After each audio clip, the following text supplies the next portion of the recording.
Shalom, selamat pagi Bapak Ibu Saudara yang dikasihi Tuhan. Kita jumpa kembali dalam Manna Rema.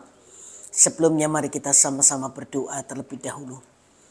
Bapak bersyukur kami boleh mengawali bulan yang baru, Senin yang pertama. Dan kalau sebentar kami akan menikmati kebenaran firman-Mu, mari Tuhan urapi hamba-Mu, urapi semua yang mendengar kebenaran ini, supaya baik yang menyampaikan maupun yang mendengar sama-sama beroleh berkat dari kebenaran firman Tuhan.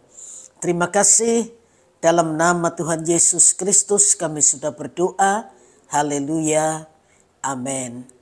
Bapak Ibu Saudara yang dikasihi Tuhan, pagi ini kita akan sama-sama belajar sebuah kebenaran firman Tuhan yang saya beri tema andalkan firman Tuhan.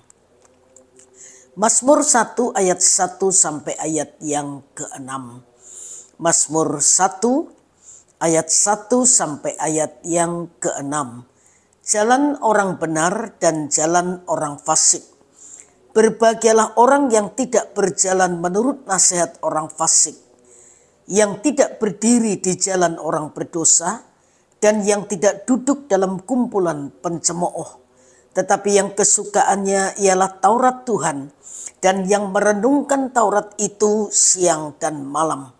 Ia seperti pohon yang ditanam di tepi aliran air, yang menghasilkan buahnya pada musimnya, dan yang tidak layu daunnya, apa saja yang diperbuatnya berhasil.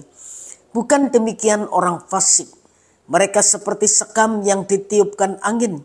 Sebab itu orang fasik tidak akan tahan dalam penghakiman, begitu pula orang berdosa dalam perkumpulan orang benar. Sebab Tuhan mengenal jalan orang benar, tetapi jalan orang fasik menuju kebinasaan. Bapak Ibu Saudara sekalian, melakukan kesalahan satu kali saja sepertinya sudah lebih dari cukup. Sebab kesalahan yang satu kali itu bisa diingat orang lain seumur hidup. Sehingga meski berbagai perbuatan baik sudah dilakukan, tetap tidak bisa menutup perbuatan salah yang satu kali itu. Karena memang akibatnya sering tidak bisa diperbaiki lagi. Menyesal dan menangis pun tidak akan menghapuskan segalanya.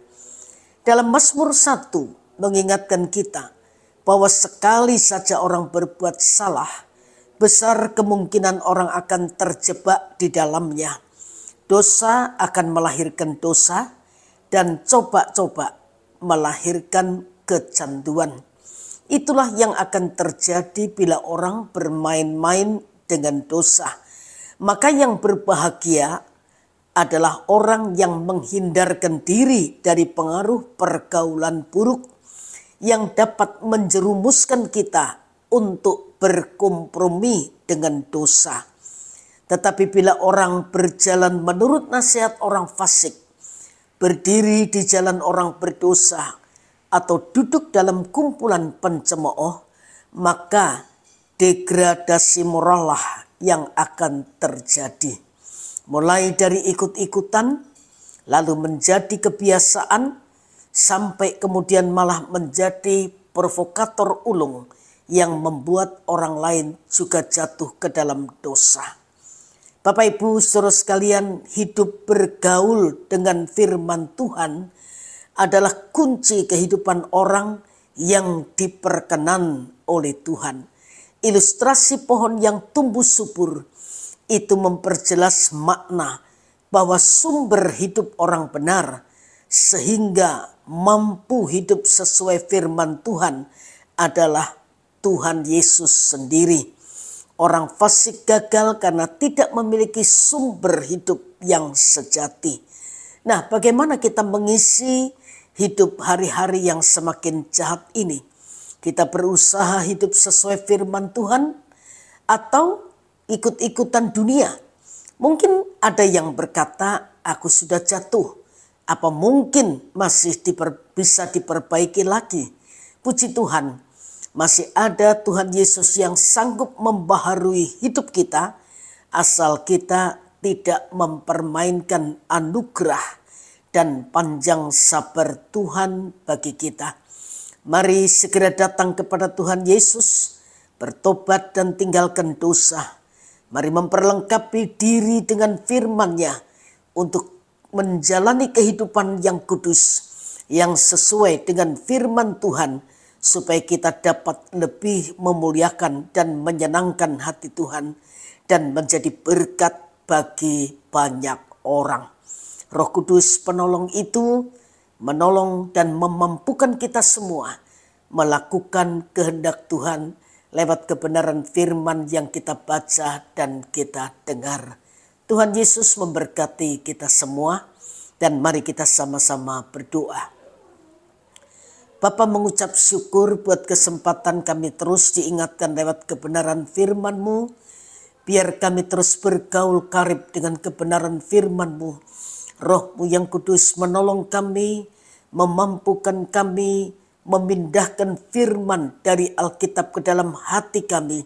Dan biar kebenaran ini mencengkeram kami langkah demi langkah, sehingga apa yang kami lakukan semua setuju dengan kehendak Tuhan. Terima kasih, berkati semua yang sudah mendengar kebenaran ini. Tuhan meteraikan dan terjemahkan lebih dari yang hamba-Mu bisa sampaikan pagi hari ini. Sepanjang hari ini kami menyerahkan diri kami dalam tangan Tuhan. Berkati apapun yang akan kami kerjakan yang sesuai dengan kehendak-Mu. Dan buatlah berhasil untuk kemuliaan nama Tuhan. Terima kasih Tuhan. Dalam nama Tuhan Yesus Kristus kami sudah berdoa. Haleluya. Amin. Selamat pagi dan Tuhan memberkati Bapak Ibu saudara sekalian.